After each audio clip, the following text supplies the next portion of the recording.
How do you know when you're going through divorce if you've got a healthy level of pressure that's actually helping you get things accomplished, or if you're dealing with stress that is completely overwhelming you and paralyzing you in your decision-making process?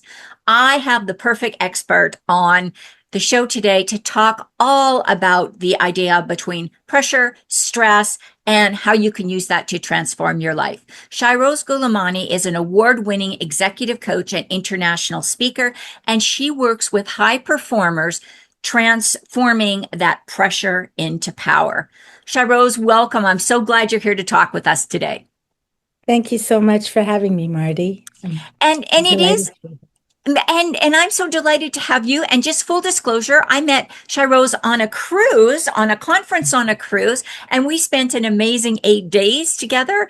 And I just so valued the information she shared, not only about her life and what she's been through, but also this whole idea of the difference between pressure and stress and how we can transform that into power. So tell us a little bit about your background. Thanks, Marty. I'm an educator. My career has been through education, entrepreneurship, and business leadership. So I have been working with people under pressure in all kinds of industries for the last 3 decades. And I can honestly say I have lived pressure inside out. And you know it's really very true that it takes a lived experience to understand what people are actually going through. And everybody's pressure and stress is a little bit different, isn't it? Yes. You know, pressure sometimes people are not aware of what they're feeling and they don't know that they're under pressure. A tail sign is when you know that you're acting reactively rather than reflectively, that your clarity is not there. And when you don't have clear thinking, those decisions that you make are quite often rushed, hurried, and not thought out.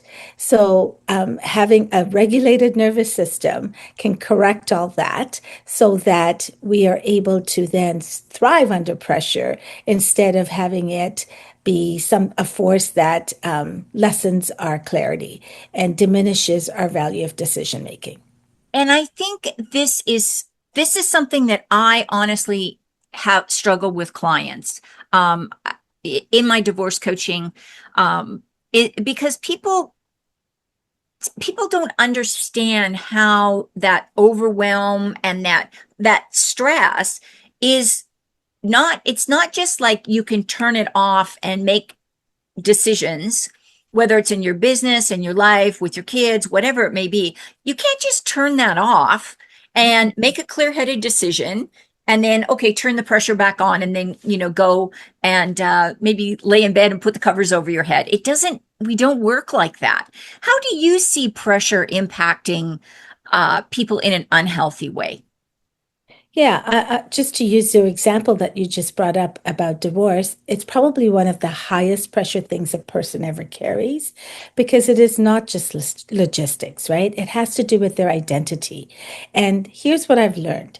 Pressure does not break people because it's too heavy.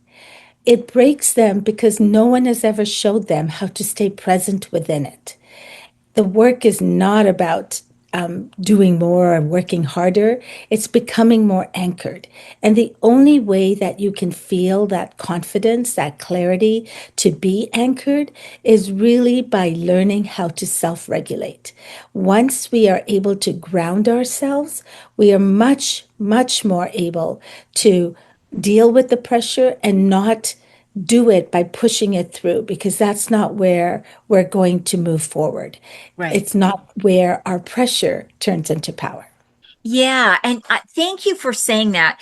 And I have this, and I can't remember who did it. And I know there was like a TEDx talk that a guy did about a woman's brain, and it's like a plate of spaghetti, and a man's brain is like a waffle, and everything is in lines, and everything's got a little compartment. And a woman's brain, everything is interconnected. So when you talk about pressure and stress and intensity, and not just being a logical thing. I think for some people, and I'm sure there's some women that can do it more logically and more like a business decision, but for most, particularly women, it's very interconnected, like you said, to their identity, to their role as a mother and a wife and a caregiver and all the other roles that we have. And I really love that idea of being grounded. I've had to learn it myself. As a businesswoman, 15 years ago, I had to close my last cafe. I had scaled multiple businesses, and unfortunately, COVID was a very challenging time for business owners. And so finally, I had to make the difficult decision to let go. And I remember being there the last day and staying until every last light was turned off. And I remember that when I was going through it, it really didn't feel like resilience. Honestly, it felt like failure because I felt like this was something that I had not accomplished. This was something that I had not done what I had set out to do, similar to a divorce. No one goes into a marriage thinking that they're going to end up in divorce. It's something that becomes unexpected. But what I learned that night was that it's not our fault, that this is one of the pressure tests that life gives us. And trust me, as you know, life gives us lots of pressure tests. And our key is to not take this as a sign of something that we have done wrong, because it is not. It is something that has happened. And pressure reveals who we are and our character by the choices that we make. And so me choosing to stay there that night, I could have just walked away and just made it clean, but I stayed because I wanted to be there until the end and know that I had the strength to not flinch and that I owned this, and that I was going to be on the other side of it, a better person, that I was able to withstand what life was throwing me at this moment. And, it really has shaped the leader that I have become. And it has shaped the coach I've become because I have taught my clients the value of not pushing through it, but really being present in it. And when Yeah. you do that, pressure works for you and not against you. And I think that is a real shift in how most people see these big decisions. And so let's take a step away from even divorce, like becoming an empty nester, having, your job downsized where you find either you're only going to be offered part-time or maybe you're not going to be offered any job at all, having to close a business that you started as an entrepreneur. Sometimes even things like deciding to scale up as an entrepreneur is a real pressure point for a lot of people. And the whole idea of not, I'm a failure or I'm not doing this right, and switching that to what's the lesson I learned from this and how am I going to use this to move forward, that is such a positive shift to make. Absolutely. You just said if you're scaling a business, so it's not something that's going wrong, it's something that's a growth opportunity. But there's pressure there too. Yeah. And one thing I've learned is that pressure doesn't wait for certainty. So sometimes you have to act and take action. And that taking action is what builds your confidence. I remember, if I can share a personal story, last year I had the opportunity to become the director of global talent for a festival that was taking place in Dubai that was going to attract an audience and did attract an audience of over 30,000 people. And my job was to recruit the talent to showcase at this festival. And I remember being at that first meeting and everyone, it was going to be, I knew it was going to be my turn soon to speak. And it was my first time being there. And I was quite honest, scared. I was nervous. It was like the imposter syndrome. What am I doing here? Do I belong here? There was so much self-doubt. But in that moment, I also believed in me and I knew that I had what it took and that staying quiet here and passing the opportunity to speak was not what I needed to do, that I needed to just take hold of this and speak. And so I did. And within seconds, I saw heads nodding, I saw people taking notes, I had a question, and all of a sudden I was in it. And what it did for me, it gave me the certainty that I needed to say, I may not know exactly what's going to happen next, but it's okay. It's not about perfection. It's about doing the right thing and knowing and building on it as you go around, as you go along, because that's where growth happens, right? Yeah. So that pressure, I could have just been silent in it, but instead I chose action, and that action propelled my confidence, and it became the most transformative experience I'd ever had. Yeah, and I think the other thing that I want to highlight from, and I love that story, is it's intentional action. It's not just random, and it's not action that comes from the, oh my God, I got to do something right now, panic mode. It's very, you knew exactly what you wanted to say, and you knew why it was important to say it. And that is something we can use across all areas of our life, in our personal relationships, in our professional relationships, because so much of what I see in communication, particularly if there's emotions around it, negative emotions around it, it's going to be reactive rather than intentional. Would you agree that you see that too with a lot of the people that you work with? They're in that reactive pattern? Yeah, and this is where neuroscience actually tells you that when you are under a lot of stress, your your body floods with cortisol and adrenaline. And when that happens, your reactive brain takes over. And that's where clarity diminishes, and you're not able to think clearly and make judgments soundly. It's when you ground yourself, you take that pause, you take a deep breath, you become present in that moment of the pressure. That's when your thinking brain comes back online.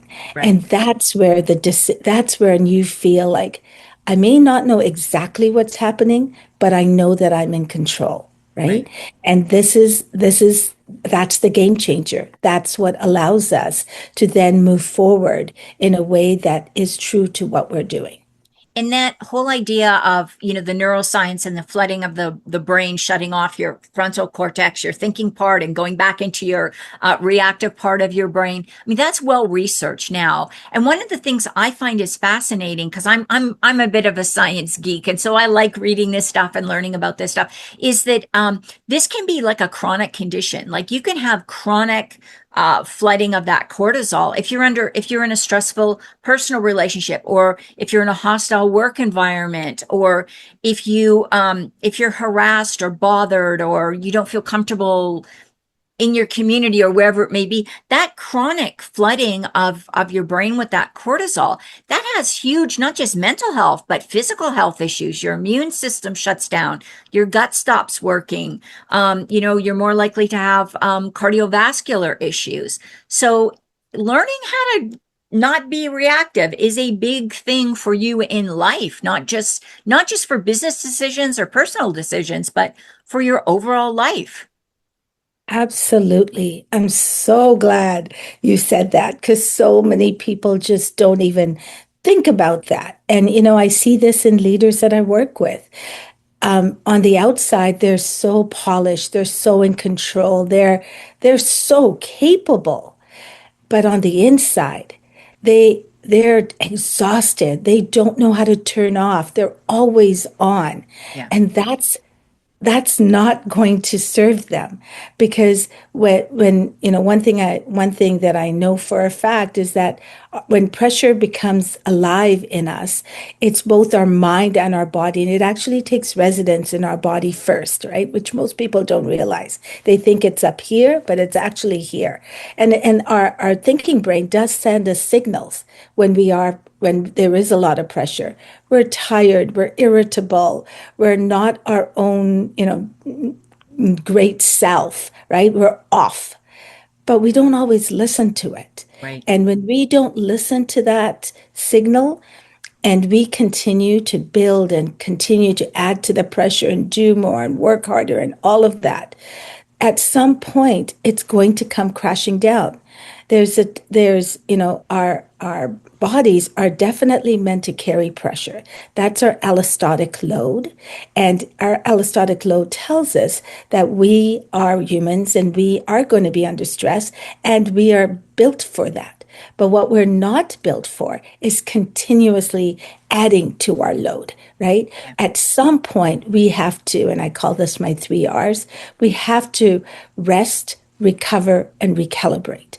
And until we can do that, often and when we need it, when we're really under that pressure is going to leak into our health. It's going to leak into our relationships and it's going to leak into our performance. Yeah. And this is what leaders that I work with find is that continuing to hold that weight and serving everybody else and not doing any self-care that you need to do to, bring that pressure down. That's what makes performance and leadership unsustainable. Right. And so it is necessary for both our physical selves as well as our psychological selves to be able to do our 3 R's, to take that time that's needed to take care of us. Yeah. Because without us being well, everything else gets affected by it. It does. And I'm glad that you said that. I really like that whole idea of the 3 R's because that makes it so simple and it makes it easy to comprehend. Now, it's not always so simple to put it into action. And that's why having a coach to help you understand, because we can all say, my office is literally 20 feet from my kitchen table. So it's not, well, it's probably not 20. It's probably more like 60. I don't know. It's down the hall. But the thing is, as an entrepreneur working from home with a home-based business where I see people on Zoom from wherever, it's really easy to find myself back here in the room at 9 or 10 or 11 o'clock at night thinking, I'm just going to check my emails one more time, or I'm going to respond to this email. And I had to learn, at 6 o'clock, I walk out of this room, I close the door and I don't open it again. And I don't carry around stuff like I don't, work on it because it was getting so that I was spending 80 hours a week relaxing as an entrepreneur. And that's just crazy. It doesn't make any sense at all. Absolutely, because no one who goes into business, both you or me, when we started our own businesses, no one said, this is a life I choose where I'm working 80 hours a week. I Right. remember before we closed our last Vivito, when I would take vacations, I was still on. I was Yeah. still answering emails. I was still putting out fires. I was still doing. It was that first vacation I took after my last business closed, before I started another one, but that I thought, oh my God, this is what it feels like. This is amazing. And that's something we can actually do all the time. Yeah. We just choose not to. Right. We can stop, and I call these my self-love shots.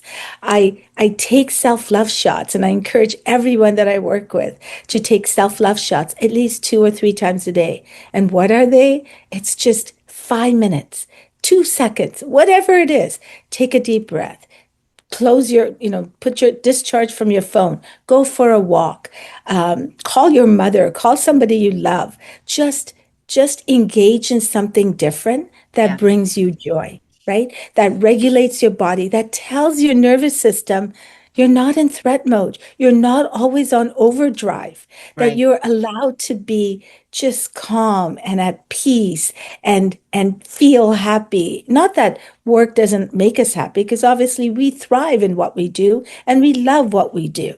But there are pressures of that we need to then at the same time balance with other things that also bring us joy, that regulate our nervous system so that it's in a happier place. Yeah. And when we do that, we honestly become not only better humans, but we become sustainable humans and are able to do more and more. And when pressure hits us the next time, we're better able to handle it. Yes. And Shairose, thank you so much for saying that because I talk a lot with my clients about this. And the thing about divorce is it may be 6 months to get through it. It may be a year. It may be much longer than a year. But you have to be prepared to get through it And the one nice thing, if there is, about the whole divorce process is there is going to be an end at some point in time. Now, when that's going to be is going to be different for everybody, but there is going to be an end. And I think that in itself is something that we can use to kind of ground ourselves that, kind of take a breath. Let's make the most effective decisions through this so that we can be successful on the other side. Shairose, what is one thing, if you had to give people a bit of advice about dealing with pressure in whatever situation it may be, what's that one piece of advice you'd like to leave everybody with? Yeah, I think what I'd do is maybe share a tool with you that I use personally and I've had my clients use, and that's pause, name, and choose. And what I mean by that is whenever you feel that overwhelm is starting to happen, when you know that I'm feeling icky, there's something happening to my nervous system here, and I need to stay present within it, pause. Ground yourself. Literally feel the floor beneath your feet. Take a deep breath. Close your eyes if that helps you. And just take a second. And then name the feeling. Because when you name what you're feeling, whether it's exhaustion, anxiousness, sadness, whatever that feeling is, that allows your thinking brain to come back on and tells your reactive brain to step aside. So you can start getting clearer again. And then the last one is to choose. And when you choose, don't look for the perfect solution. Just choose the next best thing to do. Whatever that might be, just choose the next best thing to do. And when you do those three things and take the 30 seconds that it takes to do that, that difference of doing the pause, name, and choose bridges the gap between the pressure and your reaction. And that's really where leadership lives and transformation begins. What a great way to wrap this up. Shairose, if people want to find out more about what you do or want to work with you, what's the best way to reach out? Go to www.pressurepoint.coach, and that's my website, and you can connect with me there and learn more about me. And I will make sure all of that information gets in the show notes. Shairose, thank you so much for coming and sharing your important perspective on the difference between pressure and stress and how we can manage both. So thank you so much. Thank you, Marty. This was a pleasure to be on. Well, and I just love talking to people I know because we've already done all the initial Great. conversations, so we're able to just dive right into the meat of the matter, and I really appreciate that. So, if you enjoyed this version or this episode of Spotlight on the Divorce Expert, don't forget to like, subscribe, and leave a comment. We will be checking back, and we will be answering them.